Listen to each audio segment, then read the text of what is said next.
welcome to another episode of Let's Talk Pokemon, the podcast where we talk about everything and anything Pokemon and Alola. We are in a new season of Pokemon Go, along with other things to kind of wait for in this coming year. Like, there's a lot happening. At least there was a lot that came out of that Presents that I think we were more than expecting, maybe. I know the next generation of Pokemon was announced, which I guess to some of us was a surprise, but not really, or at least some of us were kind of hoping, like, you know what, maybe we can wait another year for a new generation. And I know there's that argument of, like, oh, they need to wait for the graphics, or, you know, there's the other side where it's just like, oh, they can wait because we already have a lot of content. I don't know. That's other stuff we can talk about later. But, yeah, hi. It's been a couple weeks. We have the Johto tour to talk about, at least my experience with that. And then we'll go through the Pokemon Presents, which I have the opportunity to do so. I think what I'm going to do is kind of play the Presents and talk about the events as we go through it. And that way I can remember what my initial reactions were on everything that I kind of saw through there. But yeah, everything's fine. Everything's good. I was a little sick for a while, and I've just been busy with work and stuff, so I haven't had a good time to get around to recording.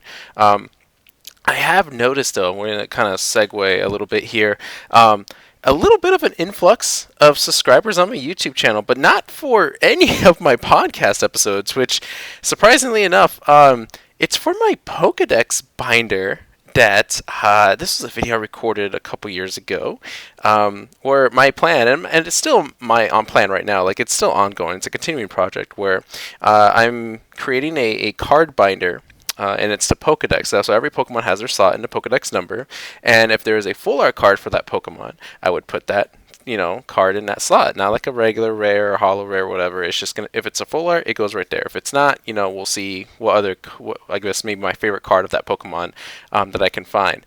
But yeah, it's just, I gotten comments, quite a few, lately, and I'm just surprised, like, man, YouTube algorithm's really weird. Like, you know, everyone keeps saying that, like, all these influencers, these YouTubers and stuff, like, the YouTube algorithm, like, I don't even know what you really mean by that. Like, that could be taken any sort of way, but, it's just strange that is kind of getting some more views now, and I feel like I should make an update video. I mean, I have added cards since then, not a lot, but I've had added cards, and yeah, it's just crazy. So if you are listening to this episode and you first subscribed to my channel because of my Pokedex binder, thank you. I appreciate it. Thanks for the comments as well, and thank you for continuing to listen. I'm going to assume you're listening to some episodes at least, and yeah, it kind of makes me a little bit want to go back into recording maybe some pack openings or things like that. But maybe that's over like the summer or something I can do where I actually have time to do that. But yeah, I just wanted to throw it in there because it was just it was a nice little surprise, and I haven't gotten around to responding to all the comments, but I will. And yeah, I just want to say thank you. Thank you. Appreciate it. Okay, so first up on the list, let's talk about the Pokemon Go Johto Tour experience. This was last Saturday. This was like a 9 to 9 thing, I believe. It was like 12, maybe 11 hours long. I want to say it was 9 to 9, but it could be a little bit early. I don't quite remember all the details. And I know, I guess to preface this, preface, one of those two. The Pokemon Go Kanto tour was amazing. I loved that day, and for the most part, I stayed at home. But it was just really cool to see all the random spawns. It was really cool to hear the music. I love the I don't know if they really increased shiny chances, but there was just more chances to see shiny Pokemon because there's so many spawns there. So, you know, catching several shiny Pokemon a day, doing all these raids, it was just great. And so it made me think, and you could go back to an episode, I'm sure, where I covered that experience, where I talked about it, where, you know, it was only a matter of time till we were going to get a Johto tour. Like, it only makes sense for them to do a tour every single year for every single generation. I mean, I think that's just kind of easy event building, right? And so we got the Johto tour. This time picking between Gold and Silver. I, of course, picked Silver because that was the game that I picked way back when the games first came out. And so before I go into any details, if I were to summarize my experience in one word, I would probably say underwhelming, but not in a negative way. I know that's gonna come off like people are gonna be like, oh man, he didn't have a good time, whatever. And like, no. I did have a good time, but I think the level of expectation, or maybe the, I don't know, the hype surrounding it, first of all, which just was not as high as Kanto Tour. I just remember so many people talking Kanto, and I thought Johto would have maybe the same effect, because I have a lot of friends who really love the Johto region, love Cyndaquil, love Crobat, Ampharos, all these Pokemon. From the Johto region that had so many memories. Entei, Raikou, Suicune, Ho-Oh, Lugia, even the legendaries, right? And so I would think, oh, the hype for this should be the same. Well, it wasn't leading up to it. It wasn't there, even though I was still excited. Like, I would say I was just as excited for this as I was for the Kanto Tour. And when the event happened, I don't know. It just didn't feel the same. The spawns were there, yes, but it just didn't feel as, I don't know, as diverse as the spawns for the Kanto Tour. Now, to be fair, and I think this is what probably kind of factors into it, is that, Johto Pokemon, there's only 100 of them, really. Right? There's 151, and then there's another 100 for the Johto decks. And it's limited to, I don't know, how many is it, like 95 maybe new Pokemon that you would kind of catch and evolve, because then this was like a bad transition, but like there's 5 Pokemon that are evolved from like the Kanto Pokemon, right? You have Poliwhirl to Politoed, you have Golbat to Crobat, so you were seeing some Kanto Pokemon still too, and it was like it was just didn't feel as diverse as Kanto. But the overall event, I would say, it was okay. It was fine. It wasn't anything, extraordinary. It wasn't anything that was like over the top. Anything that was really eventful.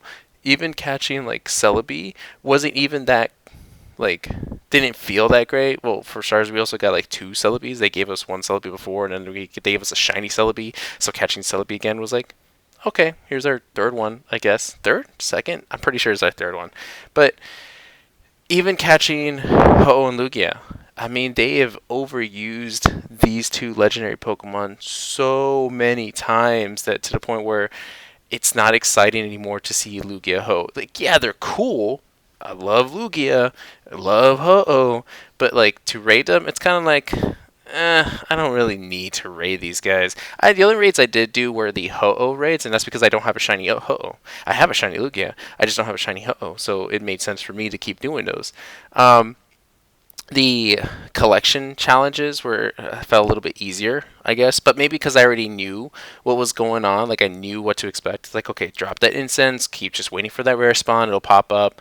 The only thing that was kind of slightly aggravating was the getting Umbreon, because you had to wait until, at least for me, it was like 7 p.m., which is like 2 hours right before the event ends, to evolve Eevee into that Umbreon. So it was just kind of unsettling,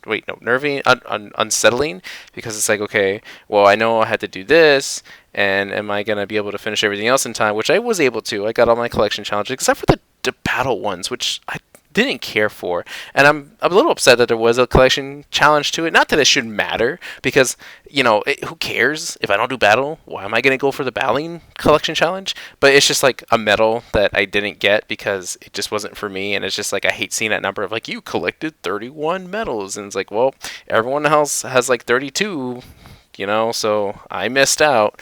But it just, I don't know. I just kind of wish they'd gone away with the trainers altogether, or at least just not have made that a collection challenge at all, because people have to really go out of their way, and I get it, it's an event, go out and walk, go out and do this and that, but even if you were to go out and walk, if you're not in a very busy city and you have very limited Pokestops, the chances of you being able to find these Pokemon are very, or not Pokemon, but Pokemon trainers are very slim, I guess.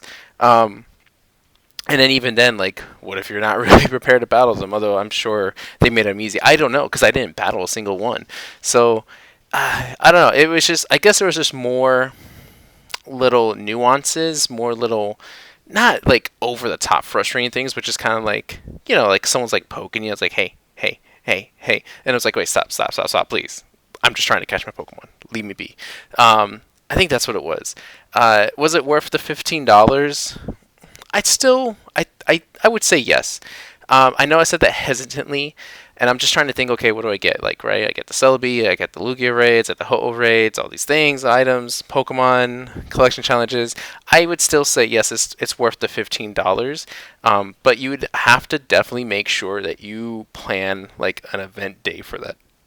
Like, not just stay at home, but go out to a park, go out to a theme park, go out and walk, and go out and adventure, and be able to go to various Pokestops and gyms and stuff like that to really flesh out the $15, or to really just in general get your money's worth, if not more.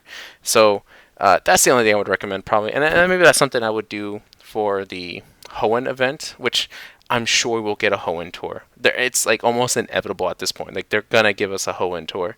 But yeah, that's just kind of where I sit with now, with that Johto tour. I still had fun.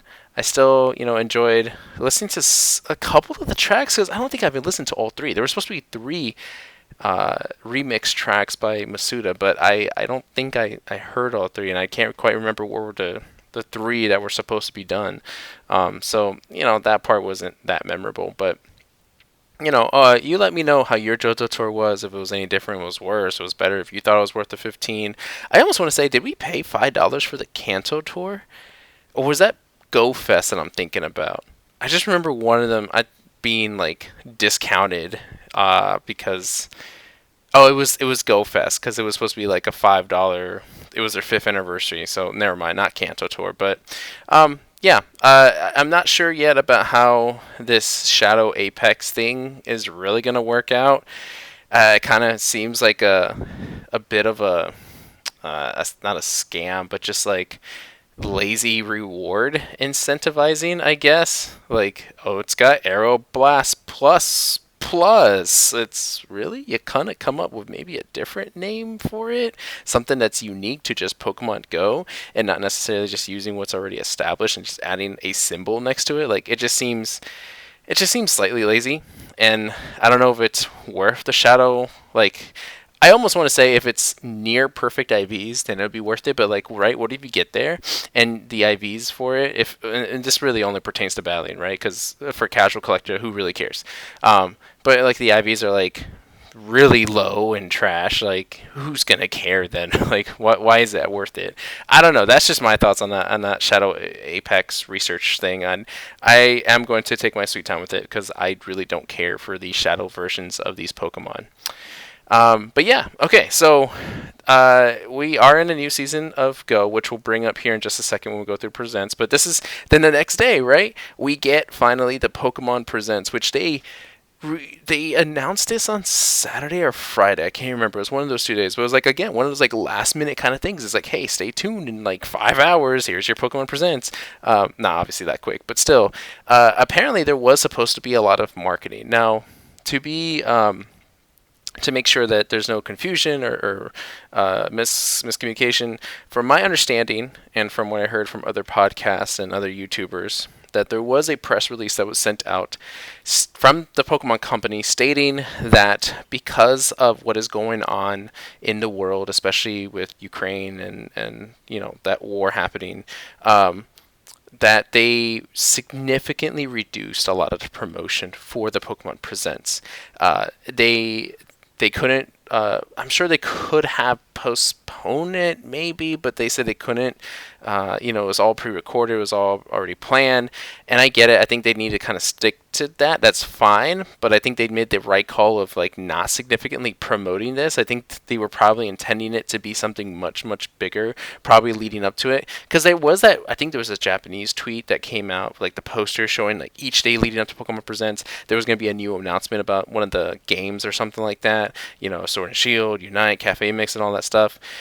And then we saw the Pokemon Presents symbol on Saturday, and then and that was it, really. Like, that's all we got to see, and that's probably fine. Like, I think they made the right call. Kudos to the Pokemon Company for kind of being personable, maybe, or just kind of understanding the situation and doing what they could do in like kind of the immediate turnaround of things, right? Because they couldn't. I feel it sounds like they kind of planned this like way 6 months in advance, maybe, which we obviously didn't know that was going to happen.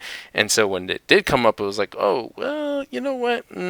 Let's hold back on all the promotion, which makes me curious now. What is that? What was that promotion going to look like? What was that marketing going to look like for the Pokemon Presents? Or are they talking about marketing like post Presents? I don't know, but. They also stated they donated a large amount of money to the humanitarian efforts to help out over there. So again, kudos to the Pokemon Company for that. Okay, so let's talk about the presents. What I'm going to do is I'm going to play the video in the background. I muted it so that way the sound doesn't go over my voice here. And then I'm just going to kind of talk through it as it's playing. And kind of bring up my initial reactions about it, and then heavily, of course, talk about the Gen 9 stuff, the Pokemon Scarlet and Violet trailer. So I started playing it. We get the little Pikachu tail, Pokemon Presents. There's Masuda, and then all the stuff in the back. It's like, I'm sorry, not Masuda, Ishihara. All the stuff in the back, like people looking around, like, okay, where are the clues, right? Because that was a thing before, where I think he had like Let's Go games, and there was like Espeon Umbreon, and it's like, oh, Let's Go Johto, we're gonna get Let's Go Johto. No, he's just got all the games in the back, which is pretty cool. I like the setup. He's got the Pokemon Legends game with Arceus figure and the starters right there, and then it's talking Pikachu in the back, which is kind of neat. I think that is like a regular toy that they sell. You could find at Target or something, or at least you used to. I don't see it anymore, but I don't know. It's half creepy and half kind of cool. We'll see. He's got a cool Pikachu pin. I didn't realize he had a Pikachu pin on his collar there. Huh. Okay, now we go to Utsunomiya, I think so. He's got all the starter evolutions in the back, their final evolutions, and then Urshifu, some legendaries here and there, probably from recent games, of course. Okay, the first thing they announced was the season of Alola in Pokemon Go, which is pretty cool and pretty exciting. There's Rowlet's Feather, Poplio's Balloon, and then I just realized, was there even anything for Litten?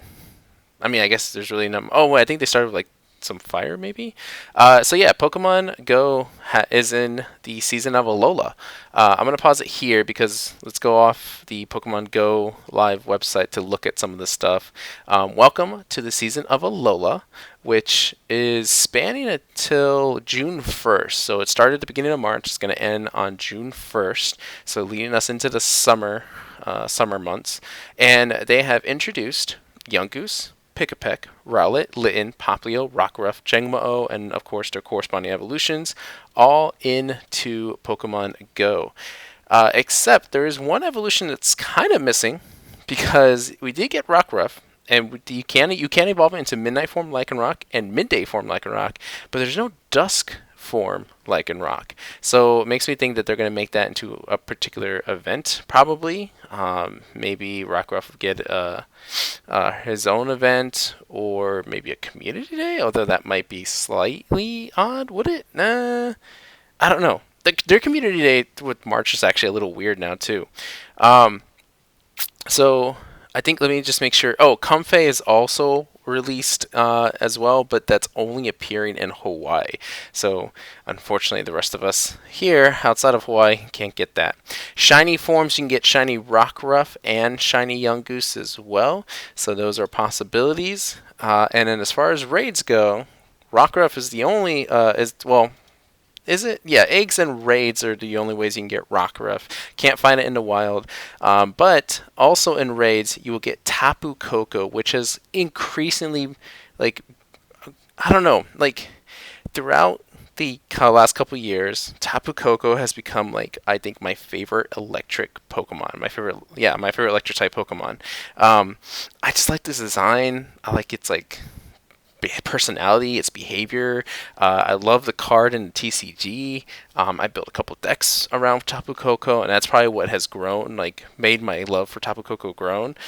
So yeah, there's just like a lot of, a lot of favor in Tapu Koko, and I'm really happy that it's the first one. I think out of all four of them, I think it would be the obvious first one to pick, especially since it was so heavily put into the anime right from the beginning. I think I've already caught like 3 Tapu Kokos, maybe 4. I can't quite remember. So that's pretty exciting. I'm happy about that.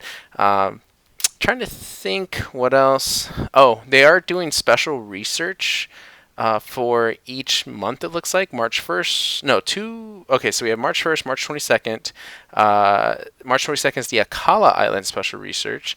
April 12th is the Ula Ula Island Special Research. May 10th is Pony Island Special Research. And May 25th is the end of season Special Research. So throughout these times, you'll be able to collect complete different special research line to learn about each of the islands. I would also assume they kind of introduce new Pokemon that may be like unique to those islands once they bring that up. And then the community day is weird because I think we were all heavily thinking, oh, it's got to be a starter next, but no, it's Sandshrew and Alolan Sandshrew. It's on March 13th, so next week, but what's going on? Because they've given us the other 2 dates, right? We already knew that these dates were going to be community days, March 13th, April 23rd, May 21st. So if they kind of skipped the starter, and they're doing this weird Alolan kind of community day where you get the regular Sandshrew and the Alolan Sandshrew, are we expecting the same thing on April 23rd, where it'll be like Grimer or, heaven forbid, Meowth or Vulpix? And same thing with May 21st would be the one of the other ones that wasn't picked. I don't know. It's so weird, and I don't know how I feel about it. Like, I'm always down for community days and for shiny Pokemon, but it's just I don't know. It feels a little off to me.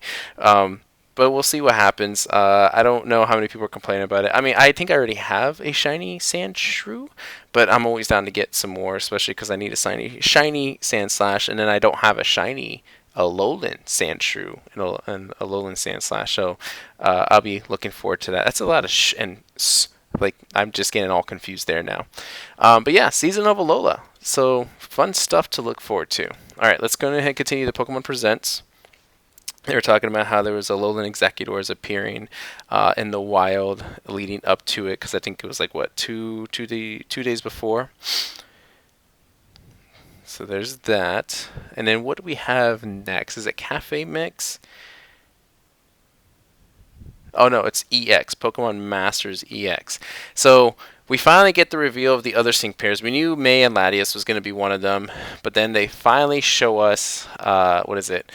Raihan and Flygon, and then the other one is Skyla and is it Tornadus, Thundurus, Landorus, Tornadus. I think it's Tornadus that she's with, because it makes sense because of the flying type, of course. Then they show that they open up Victory Road, which is kind of like a tutorial, which is actually a really good tutorial, and they should have done that like from the beginning, because I think that explained things so well on what these like special stats mean, and like how do you like pick like who you should fight with and what supports do and things like that. So I'm glad that it's in there now, especially for new people to come into it. But man, I wish they had thought about that sooner. And then once you're done with it, you actually get to pick between one of the Kanto trio depicts, whether it's Signasuit, Red, Blue, or Leaf. So that was a pretty cool reward. Now they're showing off the sync pairs. So again, May and Latias, Skyla and Tornadus, and then Raihan and Flygon, which are all available now. I have my May and Latias. I've spent enough gems on Skyla, and I haven't pulled her yet, so I'm still going to pull for her, and then we'll see what happens if I even get to Raihan, because I think last year I missed out on Steven Metagross. And then they're doing the same thing like they did last year, where they're giving you a ticket, which allows you to pull a 10-pair ticket, 10-pair scout, so you can pull up to 100 sync pairs throughout the whole event, which is pretty neat. And then they were just giving away gems like crazy. So, yeah, there's a lot of events going on right now in Pokemon Masters EX, so it's very overwhelming. I'm not, like, I feel like I'm missing out on some things, because a lot of these events have, like, specific, like, you know, challenges, like you have to beat them with the Kanto Pokemon or beat them with gym leaders or whatever like that. And so I have to like take like a day and just commit to like knowing, okay, this is for this, this is for that. Yeah, it's a whole thing. But I'm still enjoying Pokemon Masters EX. Okay, next they showed up some Pokemon Cafe mix stuff, which okay, it's there. Great.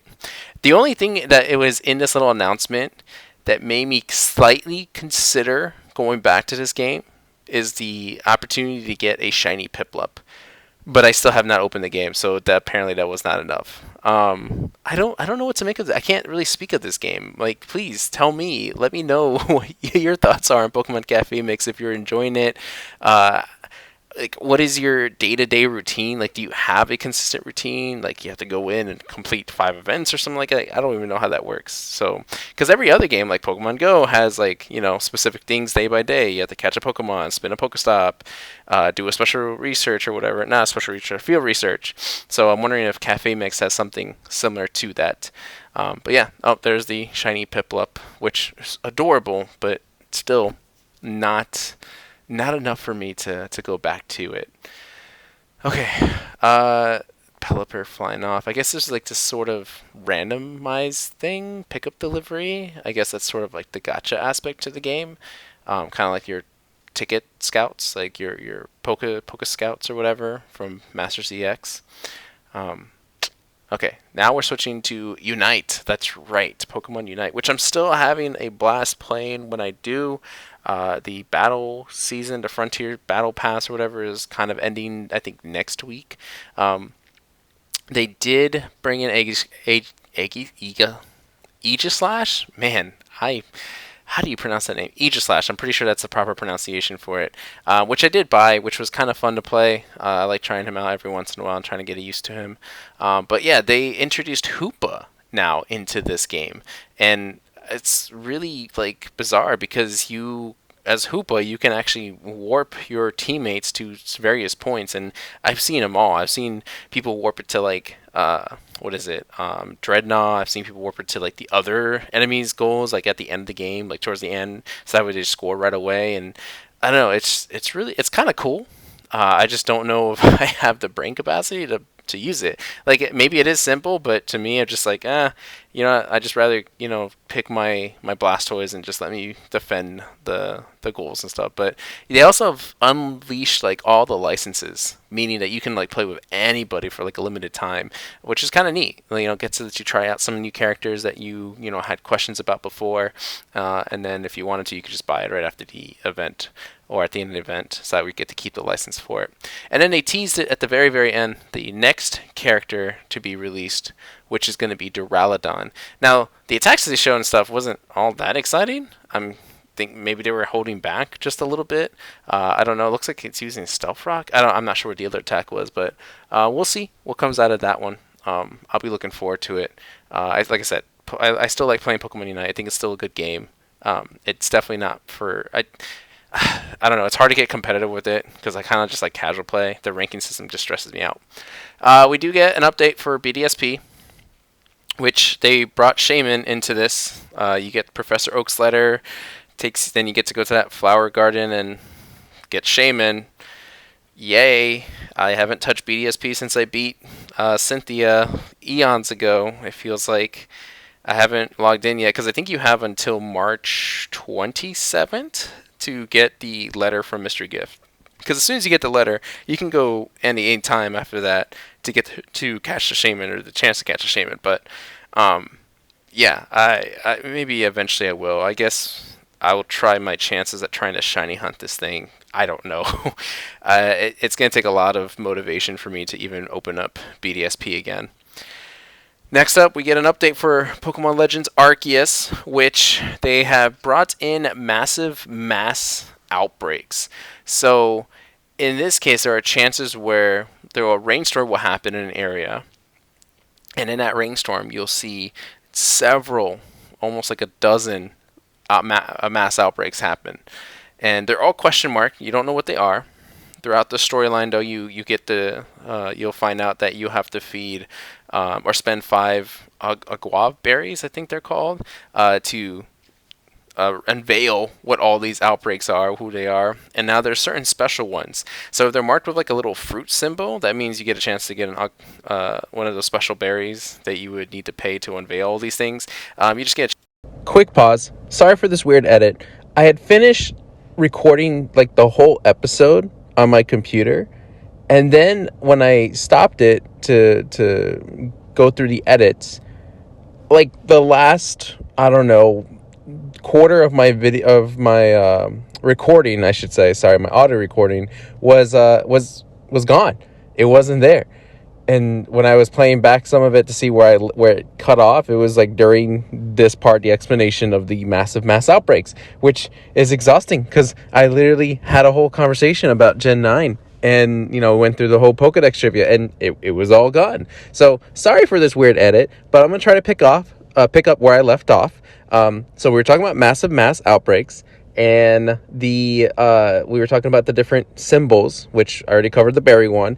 The other symbol is a star, where if you clear out that first wave of that outbreak, right, you clear it out, then the second wave will either be all of the like evolutions of that Pokemon. So for example, if it was a Zorua, then it would be Zoroarks for this round, for the second wave, or it would be a wave of Zorua, but they would all be Alpha Zorua. So it definitely gives some incentive to go for these specially marked ones. I would assume, since I guess you could technically clear 3 of them very easily in a whatever time span it is. I don't know what the exact minutes. I think someone said it was like a 10-minute time span. I don't know if that's accurate, but I would say probably clear at least one of the berry ones, so that way you keep replenishing the berries if you want to unveil all of your massive mass outbreaks. But the alpha ones are definitely kind of cool, especially if you're going to be alpha hunting. Maybe having an alpha live dex or whatever it is that you want to do with your Pokedex. That would be worthwhile going. Or if you need the evolution of something, like let's say you have Turtwig, but you don't have enough candy to level up to Grotto or to Torterra, there's a chance you can get Torterra if you go for a Grotto outbreak. Lots of different things that you could possibly do, and some of them have pretty good stats, which means that's less of your like grit that you would use on those Pokemon. So you definitely want to check out for those. And then I think there was more requests added on. I can't recall now if I already covered this part, but they did add the like sort of a as like a 50 level battle gauntlet, where if you go to your room and you sleep in your bed, you have Arceus like visits you and challenges you to these like battles. There's 50 of them to complete, and then once you complete them, you get a little mark on your Pokedex saying that you've done the battle reverie, I think it's called, something like that. And then there is the Path of Solitude, which initially it sounded like it was going to be Let's Go master trainers, right? It's like Metapod versus Metapod, or Blastoise versus Blastoise. It's the same concept in which you are mastering that one particular Pokemon, but you're not going against the same Pokemon. You're in fact going against a different one. So in my case, I did the Regigigas, which the counterpart for that was a Bastiodon, and then I did a Samurott, which its counterpart was, or its opponent was, a Decidueye. So I don't want to assume that it's always type weakness, because I think when I was fighting with the Bastiodon, I was trying to master that certain battle, it was actually against a Blissey. So it's not necessarily by weakness. I think there's some sort of, theme or reason to it. For instance, Rowlet, this one just baffles me. The Rowlet Path of Solitude battle is against a level 84 Cyndaquil, which, why? Like, you get almost one shot instantly if you're not on the same level as that Cyndaquil. So I think they're more interesting, or at least definitely much more entertaining than the Master Trainer battles in Let's Go. But it's just almost like you have to definitely level up, definitely spend your grit trying to raise all these effort values, and it's definitely resource heavy. But if you want that challenge, it's definitely there, and you do get like a little mark on the Pokedex saying that you did that particular Path of Solitude, and so that's something else that you can try to achieve going for in Legends of Arceus. And I think that's it, as far as I know, besides the additional requests, the extra story stuff that you get through. I don't know. It's not like the same. It's not like DLC in the sense of what we normally would think of DLC. It's not like this grand, big update. Nothing that we really purchased per se. Not definitely like Isle of Armor or Crown Tundra for Sword and Shield. But, they did label it, I'm pretty sure. Someone can fact check me on this. I'm pretty sure they labeled it as a software update. So it's almost as if these weren't either these weren't originally going to be there and they kind of made this up at the last minute, or they had every intention to put it in here in the game before the launch date, but they just didn't make it. And so now they're adding it now because they did finally finish polishing it. Either or, I mean, it didn't cost us anything. It doesn't hurt anybody, right? Like, it doesn't ruin the game for anybody. In fact, I think massive mass outbreaks have become more of a positive thing for most players than not. Yes, I'm well aware that it ruins some sort of like original shiny hunting method for the outbreak. I don't go into shiny hunting. I don't do shiny hunting, so that I have no opinion on that. But I think overall, this was a very cool update that they added for Pokemon Legends of Arceus. Now, as far as Gen 9, because that's what we're getting up to next. Sorry, like I said, weird edit. Like, I'm not even at my computer anymore. I can't even watch the video anymore. My whole settings ruined. The volume or the volume of the video recording or the audio recording is like all over the place now. Sorry about that. Hopefully next time it won't happen again.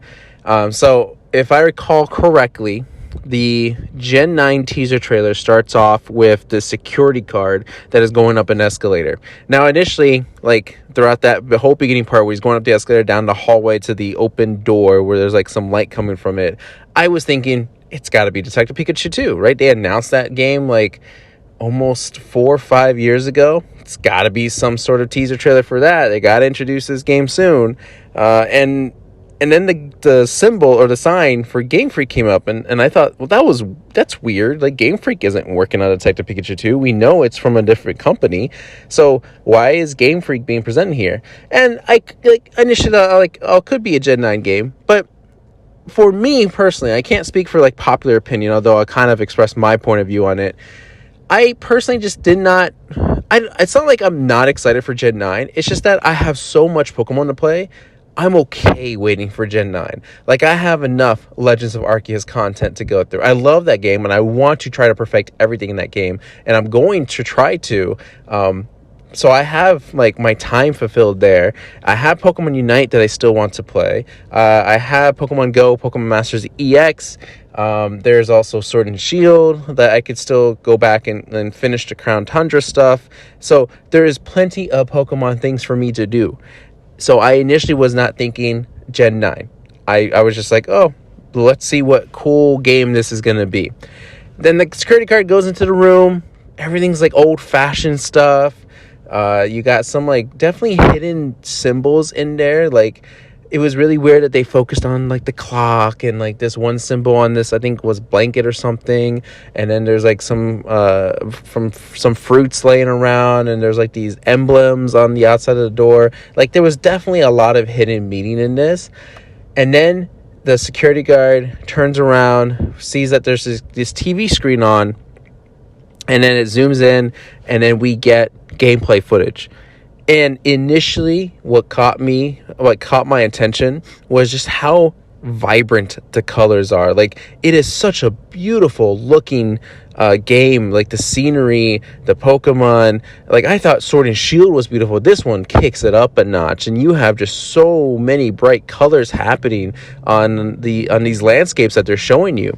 And so we continue to see these Pokemon. We continue these open areas, and I'm still thinking in my head, like, is this Pokemon Stadium? Because then they zoomed into like a plaza, and the tiling on the floor was just like so cool looking, and it had like this large sign or symbol on the floor with all the type symbols, like ice type, fire type, water type, and all that all around it. And then you could see like Pikachu animation, and then Blissey was there, and just like the town or the plaza, whatever. I kept thinking like maybe it's Battle State, like it's Pokemon Stadium, or it could be like a remake of Gale of Darkness, or Battle Revolution or something. Like, I still in my head was not thinking this is Gen 9. Then we get like a close-up of like Viper, and oh man, the texture on that Viper is just so like legitimate scales on that Viper. And then they show you Magnemite, and the polish and the shine to that Magnemite, so good looking.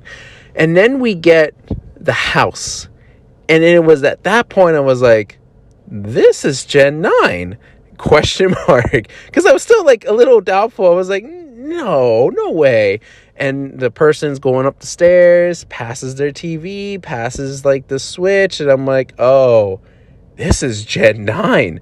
This is it. The house is beautiful, by the way. I love like how it's just like in this little cliff, not a cliff edge per se, but just like kind of isolated, and it looks very much like, it's weird to say this, but like the Kanto house, from the Disney movie, although it's not quite like that, but it's got like that definitely Spanish influence on it, which by the we already know that it is very heavily Spanish influence, or I think the Iberian Peninsula, maybe some Italian in there. It's got a lot of those like themes, but Spain I think is definitely a major part of it, considering that the names of what we'll talk about soon, the starters, are Spanish sounding or have Spanish in as part of their name. And then we go back to reality with the security guard, looks around, doesn't know what just happened, and then turns around to see a portrait or a painting, maybe a painting or just a photo of the starter Pokemon for Gen 9.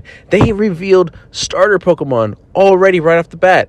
I don't remember if they ever really done that before, because I know they always said what the titles were going to be, and then they would go like wait a month to show us the starters. But here we just get the starters right off the bat, and the starters all look adorable. They are very much like, someone had mentioned it, like Neopets looking kind of thing, but they definitely have, like, I can definitely see the potential in them as like being probably a lot of fan favorite Pokemon. Like, this feels very new and very fresh, much more than Sword and Shield did, much more than X and Y did. This game already with the starters and just the landscape of it makes it feel like this is a new step in the Pokemon franchise, for another reason too that we'll get to in just a second. But going back to the starters, so we have a grass cat, Sprigatito, which, it's cool for the cat lovers out there. Nothing against cats. It's just me personally, I just think we have way too many cats, right? We have Litten, we have Glameow, we have, We have Litten, Glameow, all the like 60,000 Meowths that are out there. Purugly. We have enough cats. I'm okay passing up on this one cat. Then there's Fuecoco. Great name.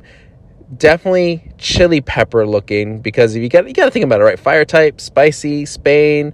I just think of Spain because like Spanish food is typically like has a lot of spices involved, and there's a lot of Spanish dishes that can be very spicy, but it's also in the shape of a chili pepper. A lot of people thought apple. I get it, right? The little thing on the top of its head. But if you look at the entirety of the body and it's curved and how its tail is like the end of a chili pepper, it's definitely based off a chili pepper. I can definitely see that starter probably being the most liked out of all three, and hopefully it has a really cool final evolution, something kind of dinosaur-like, I would assume. It is a crocodile. It's labeled as the Fire Croc Pokemon, but we'll see what ends up happening with it. And then, of course, my water type starter, because I always pick the water type starter, and the more I look at this Pokemon, the more I say the name of this Pokemon, I fall in love with it more and more, to the point where I think it's right. I think it's my second favorite water type starter. I have to like look back and rearrange that whole thing, but the name Quaxley. Initially, when I looked at it, I was like, why is the water type starter a duck? And then when I looked at the I think there was a post online that had the actual true colors, because in the trailer it was like it wasn't, I wouldn't call it faded, but it definitely wasn't like the vibrant colors. It's a very old-timey kind of photo, so to speak. But when I saw the online post and it had the vibrant colors to it, the white and the blue to it, I was like, that's a duck. And it was the most magical thing ever. Like, I am immediately enthralled by this, like, having this guy as my, like, little water type starter Pokemon throughout this whole new adventure that I'm going to go on with Gen 9. Quaxly, great name. It's right up there with Overquill. You can't get any better than that. And I'm very curious if in the anime, if it's going to say Quaxly or if it's just going to quack. I just want it to quack because it'd be great. Like, this, I can't wait till its final evolution. Like, there's so many different things. Seeing that this is Spain influence, right? Could be a pirate. Could be, I don't know, maybe some sort of matador of some kind. I don't know. Its hat is pretty cool. Its hat / hair, maybe, because there's a little bit of a tuft at the front of it. It gives it, like, a lot of personality. Like, this duck is... Oh man, I love this duck so much, and I can't wait to play this game. I can't wait to see what all these evolutions look like. I think of the 3, I'm pretty sure most people are going to pick Fuecoco. Sprigatito is probably second. That's a shame because that duck's got spunk, man. Gotta go for that duck. All right, now the other big thing behind the Gen 9 games, because they also revealed, they revealed the names of the games, which is Pokemon Scarlet and Pokemon Violet. Lots of rumors going around, a lot of speculation happening about what these mean because there are different fonts. You know, we're dealing with timelines because in the teaser trailer there was that clock that was spinning very, very fast. If you look at the designs of Scarlet and Violet as far as their logos go, like one has like an old classic look, the other one has a more like modern day or futuristic kind of look. So I'm not going to dive into that speculation because I kind of want to go into this game with just the information that Pokemon Company gives us. But the name, first of all, doesn't have a very good ring to it. Like, I don't mind them individually, but like you have Red and Blue, Gold and Silver, Ruby and Sapphire, Diamond Pearl. What is next? Black and White, X and Y, right, is next, and then Sun and Moon, and then you finally have Sword and Shield. Scarlet and Violet. Like, it just sounds off. It doesn't have like a smooth like transition to it. Scarlet, Violet. Nope. Doesn't sound anywhere near as smooth as Sword and Shield. So that's another thing that throws me off about it, but that's like so insignificant. I'm definitely probably going to pick Violet because that would definitely kind of be more of like the blue, I guess, so to speak. The names are fine, but I think the biggest thing to take away from this game, they didn't say it in the trailer per se. It gave off the vibes of like Pokemon Legend Arceus, where you have like these open areas. But there was a post or a thing on the official website. It says open world with towns that have seamless transitions to them. This is very well our very first official open world Pokemon game, which is just mind-blowing to think about, that we are going to have this opportunity to just roam around this new region at any pace that we decide to go with and go down any route we decide that we can do. I mean, I feel like there has to be some sort of restrictions, but if they're going out of their way to say that this is an open world game, because there was another tweet that they just did recently that said like the luscious open areas of, you know, whatever, Pokemon Scarlet and Violet. Like, they're really marketing this as open world game, which is not the same way that they marketed Pokemon Legends Arceus. They said that there was like semi-open areas, but for this to all connect, seamless transitions, open world, this is a whole new like insight, a whole new take on a Pokemon franchise. And a lot of people have been waiting for this. A lot of people have been like harping for this over and over again, and we're finally getting it. So there is, unfortunately, a lot of high expectations for this game. And I say unfortunate because if it doesn't live up to the open world aspect that we know of, people are just gonna like brush it over and be like, this game's dumb, this game is stupid, they lied to us, blah blah blah. Like, I'm not gonna compare this open world game to like open world of Horizon Zero Dawn. Like, that is completely unfair. Like, there's no way that we would expect a Pokemon game to be at that level just yet. If you haven't noticed, Game Freak does things very gradually. They want to perfect something before they establish it as like part of the permanent formula for Pokemon. So for us to kind of maybe, or for me, I guess, to expect, them to have an open world like Horizon, or maybe Marvel Spider-Man, or whatever open world game that we played on like the PlayStation or Xbox. I just don't think we should have it at that level. I think we should just be expecting just being able to go to any town, maybe any gym that we would like to go to. Traveling, I would assume fast travels there. They implemented in Legends of Arceus. Technically, they have always implemented it, if you think about it, with Fly, but with Legends of Arceus, you didn't need to access Fly, so fast traveling is probably going to be here as well. I don't know. I'm sure they will just do I can see a lot of directs or a lot of just random Pokemon info every single month from here on out until the launch of Scarlet and Violet. So super incredibly exciting stuff. I am so ready for this. Even though I got lots of content still to go through with Pokemon, I just want to play these games now.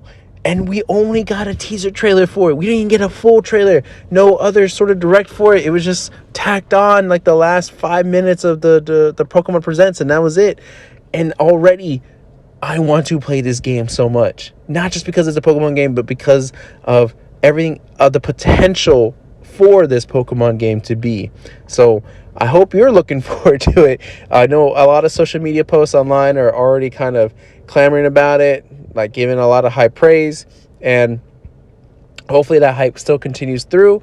And I fully trust Game Freak to deliver on it. I know Legend of Arceus disappointed some people. Diamond and Pearl definitely disappointed some people. I don't think they're going to disappoint with this one. Right, they've been working on this game probably since the end of Sword and Shield, or or towards like the tail end of development of Sword and Shield, because they have separate teams that they work on these things. I think this is in good hands. I think we're solid for a great Pokemon game that will rival Sword and Shield in as far as sales numbers go. But only time will tell. And that's it. That was all the Pokemon Presents. They ended it with just naming the games and just kind of leaving us in the dust. They've been tweeting out some things about Gen 9 here and there. I think they officially kind of tweeted the starter Pokemon just the other day.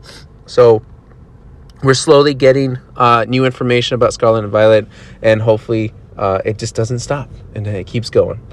All right, that's pretty much it for the Pokemon Presents. I think we're ready to wrap up this episode with, of course, as we always do, with the Pokedex Trivia, where I read to you a Pokedex entry from any of the Pokemon games about a mystery Pokemon that you have to guess. I do give you a few hints in the time that you have to think about it, but as soon as I'm done giving hints, I pretty much wrap it up and say, lock in your answer, and then I reveal what that Pokemon is. So, if you're ready, here we go. This is the entry for your mystery Pokemon. It launches kicks while spinning. If it spins at high speed, it may bore its way into the ground. Now, in my mind, right, I kind of initially think drill, right? Drilling its way to the ground. But if you remember from the first part, it mentions kicks. So think of some Pokemon that can kick and spin its way to the ground. If that doesn't give it away, I don't know what will. But if you need other hints, this is a stage 1 Pokemon, meaning that it's a second, like a evolution to a basic Pokemon. It has the hidden ability Steadfast. It is a monotype Pokemon. And this Pokemon was first introduced in Generation 2. Also, this Pokemon had an awesome Pokemon Stadium minigame in Pokemon Stadium 2. Just saying. One of the best, if not... Actually, they were all great. But still, I think this one I played a lot. Okay. I think that's enough hints because I honestly think, in my personal opinion, this Pokédex entry was a little easy. So I'm going to read it to you one more time.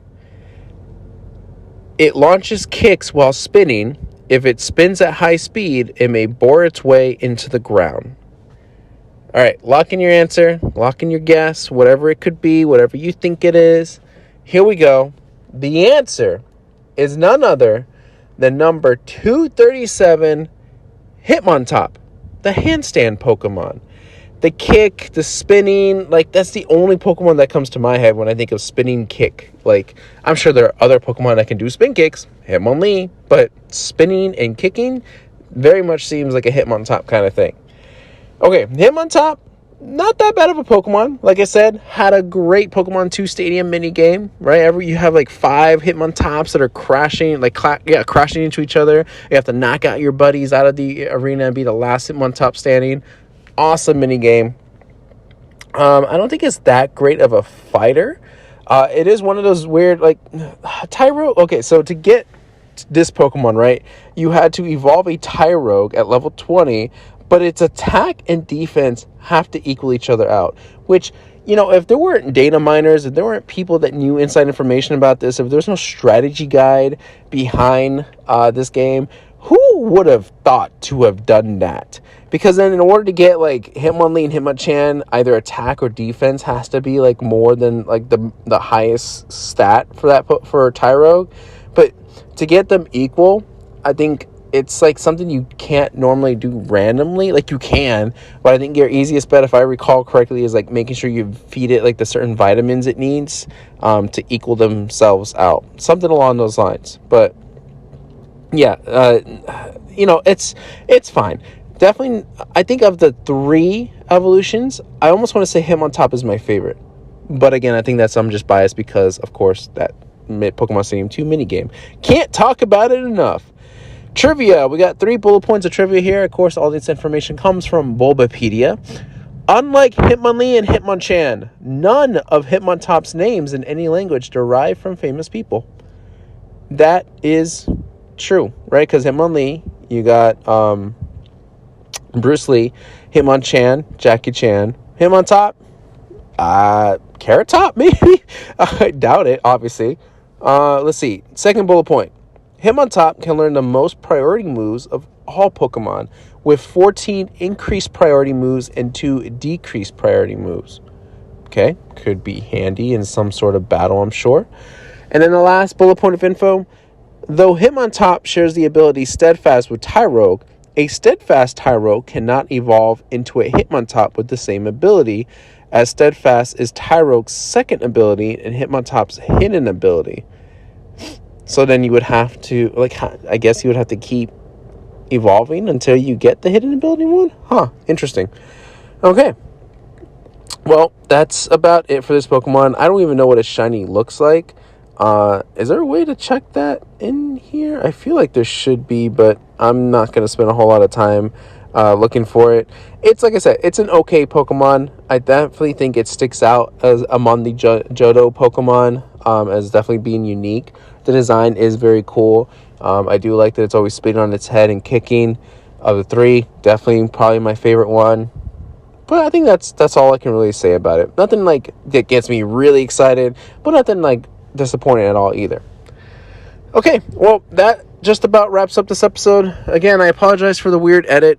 Hopefully it doesn't happen again. Thank you for listening. Thank you for tuning in. Hey, I know I haven't really been pushing a lot of reviews, comments, and all that stuff. Hey, I just like doing this for fun. I just like having conversations. I like sharing my opinions, and I definitely want to hear your opinions. So please feel free to comment, right? Not a scam here. I'm actually being serious. Comment and then, leave an opinion or something, and let's have a dialogue and talk about the games, talk about the excitement for Gen 9. I think that's what a lot of these podcasts, what I enjoyed the most out of listening to all these podcasts that I do that are Pokemon centered. It's about sharing our thoughts and having these conversations with other people and understanding perspectives. I think that's the coolest part to it.